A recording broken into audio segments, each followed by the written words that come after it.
Second vaccine लगने ही वाली है बस 1-2 दिन में। वैक्सीन से कुछ नहीं होता। मुझे भी पता है वैक्सीन से कुछ नहीं होता। सरकार मानती है ना कि होती है। देने के लिए सर दिलासा। ऐसा कुछ नहीं है। आपको लग रहा है कि अभी लोग मरे नहीं है, नहीं तो अभी थर्ड लहर में कितने लोग निकल लिए रहते हैं। वैक्सीन नहीं तो कमाल है सर। वैक्सीन सर मतलब पूरे खत्म नहीं करती सर, रोक देती है सर। तो भैया हम क्या बोल रहे हैं, मरने से तो बचेंगे ना, लटक जाएंगे बीच में।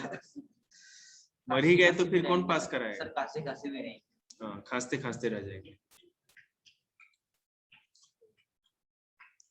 स्लाइड नंबर 10 निकालिए। Page number sir.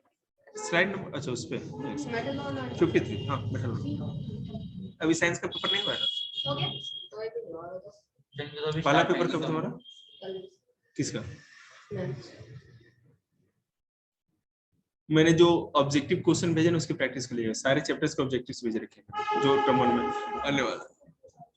देखो कौन सी स्लाइड थी? हाँ इस स्लाइड नंबर 10 पे आ जाएगा। रिफाइनिंग ऑफ मेटल की बात हो रही है। मैंने कल उस दिन भी रिफाइनिंग ऑफ मेटल आप लोगों को बताया था, थोड़ा सा एक बार और उसको लिंक बन जाएगा आप लोग का। इलेक्ट्रोलिटिक रिफाइनिंग क्या होती है? इलेक्ट्रोलिटिक रिफाइनिंग मतलब जिसमें अगर किसी भी सॉल्यूशन में या किसी भी चीज में, मेटल में अगर इलेक्ट्रिक करंट फ्लो कराते हैं, बिजली का करंट आप डालते हैं तो उसमें भी रिफाइन कर देता है, मतलब उसको साफ कर देता है। और ये कैसे होता है देखिए। Process in this in this process a thick block of impure metal is used as anode and a thin strip of pure metal is used as cathode. इसमें एनोड में मोटा और इम्प्योर मेटल यूज किया जाता है, मतलब जो अशुद्ध धातु जो होती है, जो प्योर नहीं है, इम्प्योर, उसको यूज करी जाएगी कैथोड में, एनोड में। और कैथोड में जो प्योर मेटल होगा उसकी पतली सी पट्टी यूज की जाएगी, जो कि आपको पिक्चर में दिख रहा होगा। नहीं दिख रहा हो, फोन नहीं है तो मेरे से ले लीजिए।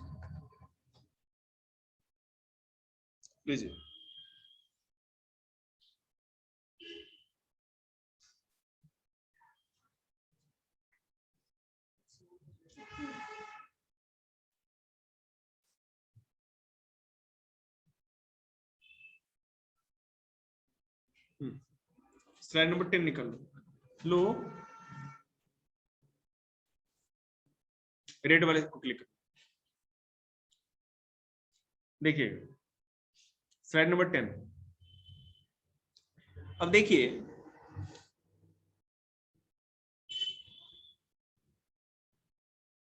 when electric current is passed, metal ions from the electrolyte are reduced as metal which get deposited on the cathode. An equivalent amount of pure metal from the anode gets oxidized to metal ions and goes into the electrolyte and form there is goes to cathode to deposit. देखिए मैं बता रहा हूँ, यहाँ पे दो आपको picture में ब्लॉक दिख रही होगी, एक प्लस वाला एनोड है और माइनस वाला कैथोड है, ठीक है। अब यहाँ पर हम क्या कर रहे हैं कि ये एनोड प्लस वाला एनोड और कैथोड दिख रहा है, एसिडिफाइड कॉपर सल्फेट सॉल्यूशन। ये जो कॉपर सल्फेट का ये पूरा लिक्विड जो पानी दिख रहा है सॉल्यूशन है एसिडिफाइड, ये टैंक है। और इम्प्योर एनोड मड देखिए नीचे आपको गिरता जा रहा है। जैसे ही आप इसमें एक सेकेंड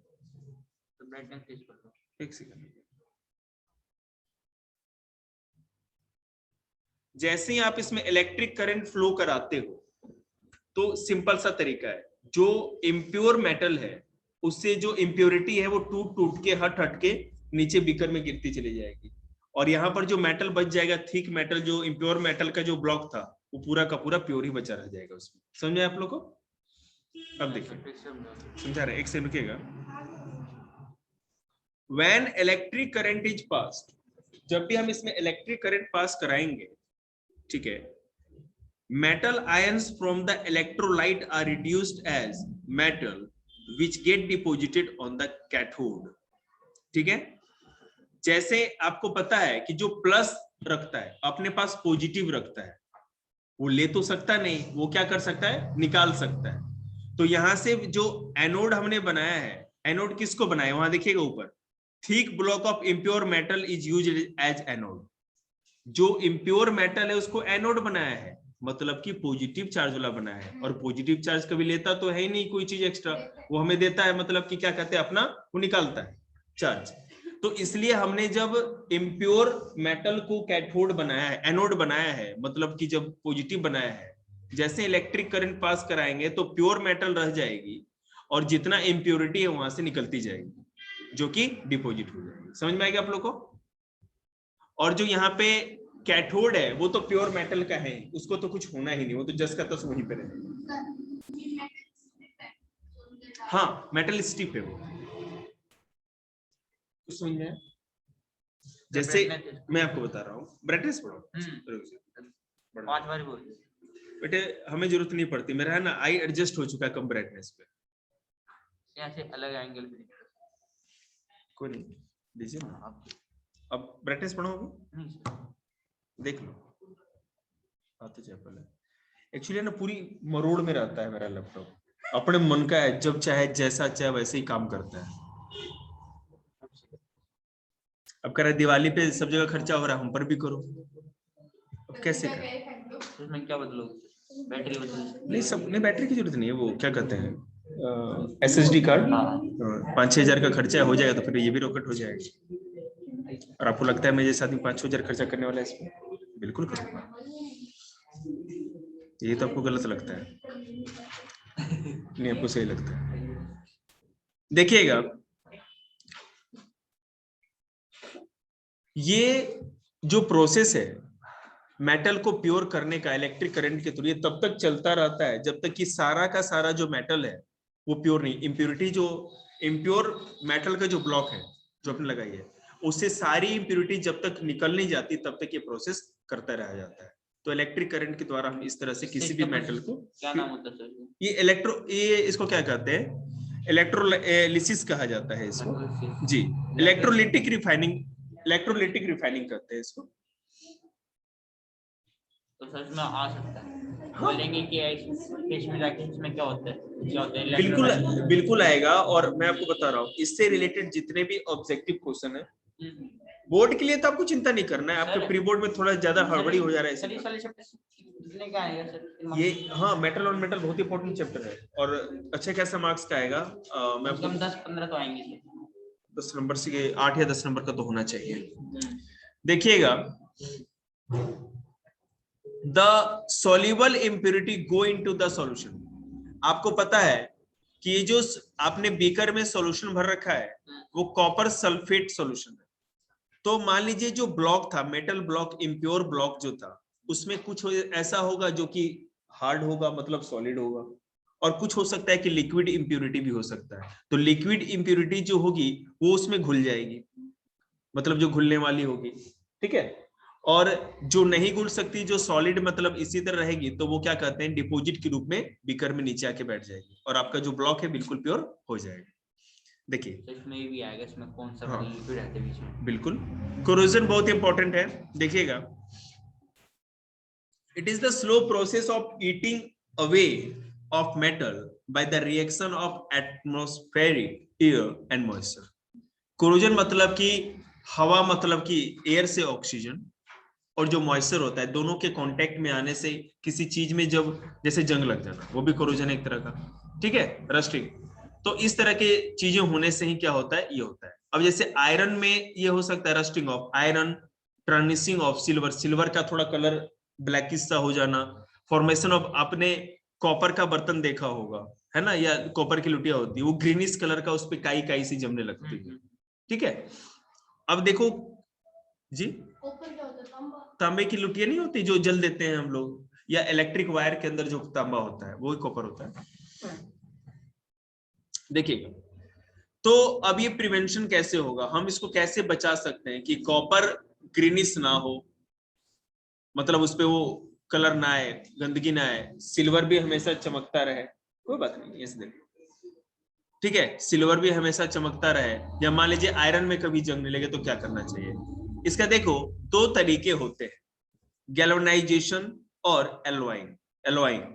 गैल्वेनाइजेशन में कोई परत चढ़ाई जाती है किसी के ऊपर, आपको पता है कि अगर आप पेंट भी कर रहे हो तो गैल्वेनाइजेशन ही कर रहे हो।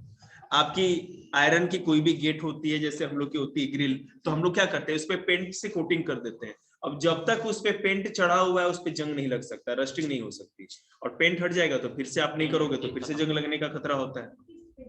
आयरन के ऊपर की बात कर रहे हैं। और ऐसा क्यों होता है? क्योंकि जैसे आप पेंट करोगे तो एटमॉस्फेयर से मॉइस्चर और एयर का कांटेक्ट जो था आयरन का, उनसे कांटेक्ट जो था वो टूट गया, क्योंकि बीच में वो लेयर आ गई, वो उसको आयरन तक उस नमी को या मॉइस्चर को और एयर को माने ऑक्सीजन को जाने नहीं दे रही, इसलिए होता है। और जैसे ही वो कोटिंग हटेगी जंग लग जाएगा। सर जी इस जंग कभी जंग लगा था उस पे गेट पे, अगर उसको पेंट करें तो पेंट रहेगा क्या उस पे? हाँ रहेगा, मतलब कि अगर जंग लगी हुई तो उसको साफ करके थोड़ा करना पड़ेगा, नहीं तो वो तो परत जैसी होती है। सर अगर गलती से कर दिया बिना लगाए भी वैसे पेंट मार दिया हाँ तो नहीं, ज्यादा मजबूत नहीं, कुछ दिन के बाद पेंट जरूर झड़ जाएगा आपका, क्योंकि अंदर से जो उसकी बॉन्डिंग है ना लोहे के साथ वो तो कमजोर हो चुकी है ना।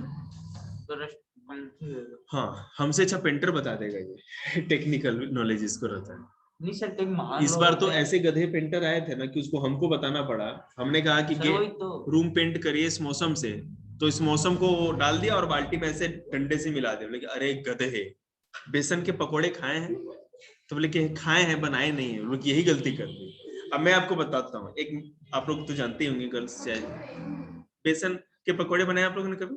बेसन जो होता है ना, आप जैसे उसका है ना एक थोड़ा लिक्विड जैसा बनाना पड़ता है, तो आप उसको पानी में घोल नहीं सकते, उसको पहले हाँ नहीं आटे की तरह पहले उसको थोड़ा सा ना गूंदना पड़ता है, और उसके बाद पानी डाल के धीरे धीरे उसको ढीला करना पड़ता है। नहीं तो अगर आप ऐसे डाल दोगे ना तो पूरा बेसन है ना ऊपर आ जाएगा और उसमें घुलेगा भी। जी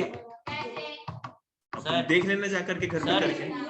जी आप करके देख लेना। सर पानी पहले डाल दिया, उसमें डालेंगे ना सर, उसके वो बन जाएंगे गोल गोल। उसका कारण मैं आपको बताता हूँ। एक्चुअली होता क्या है ना कि जो बेसन होता है ना वो बहुत फाइन होता है, बहुत ज्यादा मतलब महीन होता है उसका पाउडर, ठीक है। और जो ये होता है आपका जैसे आटा होता है, जो आटा गूंथते हैं तो आप उसे पानी में डाल दोगे तो काम हो जाता है, क्योंकि थोड़ा उससे ज्यादा रफ या मोटा दाना होता है, इसलिए आटे में ऐसी दिक्कत नहीं होगी। लेकिन बेसन बहुत ज्यादा फाइन होता है इसलिए प्रॉब्लम होती है। तो आप लोग बनाए पकौड़े, और अगर हाँ हमें बहुत अच्छा आता है, मेरे खानदान में मेरे ज्यादा अच्छा कोई नहीं बनाता। देखिए शायद आप लोग की किस्मत हो कभी अच्छी ऐसी।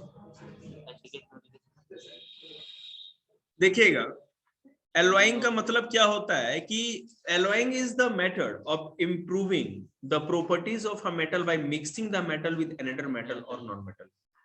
एलॉय का मतलब ये होता है कि जैसे आप मेरी साइकिल जो आपने देखी ना, साइकिल के जुरी में पहले जैसे अभी आप रिक्शे में ठेले में या रेडी में जो लगे रहते हैं, या आप लोग का जो टायर होगा रिम, उसमें अगर ज्यादा दिन तक पानी में हो तो थोड़ा थोड़ा रस्टिंग या जंग जैसा लगता है, लेकिन मेरे साइकिल में नहीं लगा, जबकि मैं कंडीशन में भी नहीं रखता हूँ। पता है क्यों?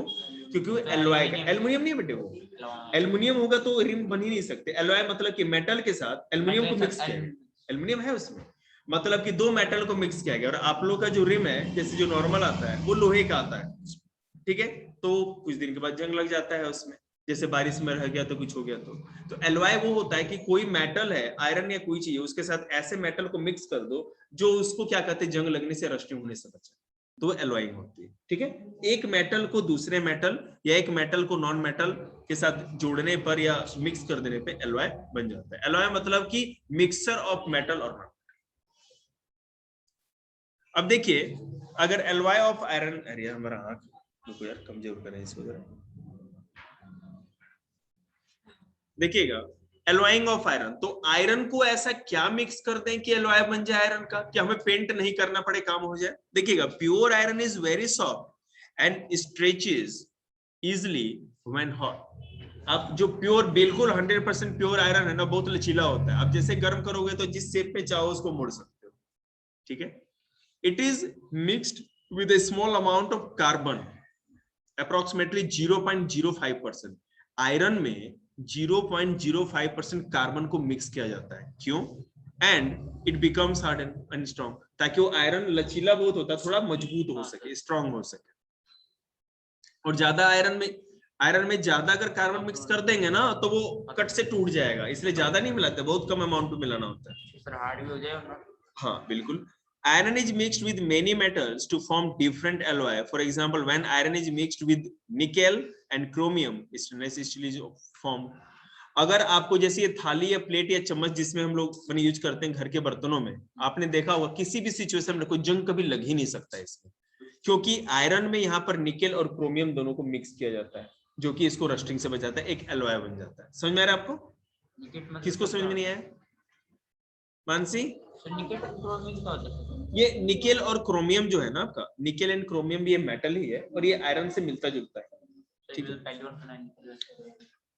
तो पहली बार 10वीं में भी तो आए हैं सर। नहीं, मैं बता रहा हूँ सर, होता है मतलब क्या होता है सर?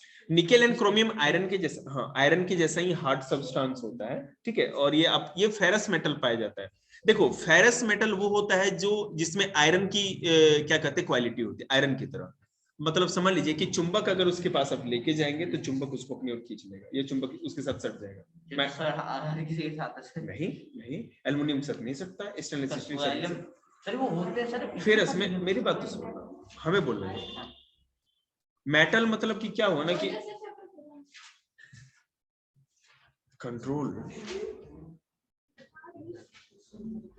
देखिए कोई बात नहीं, मेटल मतलब कि फेरस मेटल या लौह धातु वो होती है ना जिसके पास चुंबक ले जाएंगे तो चिपक जाए उससे। ठीक है, तो उसमें आयरन के ही चीजें होती, खासियत।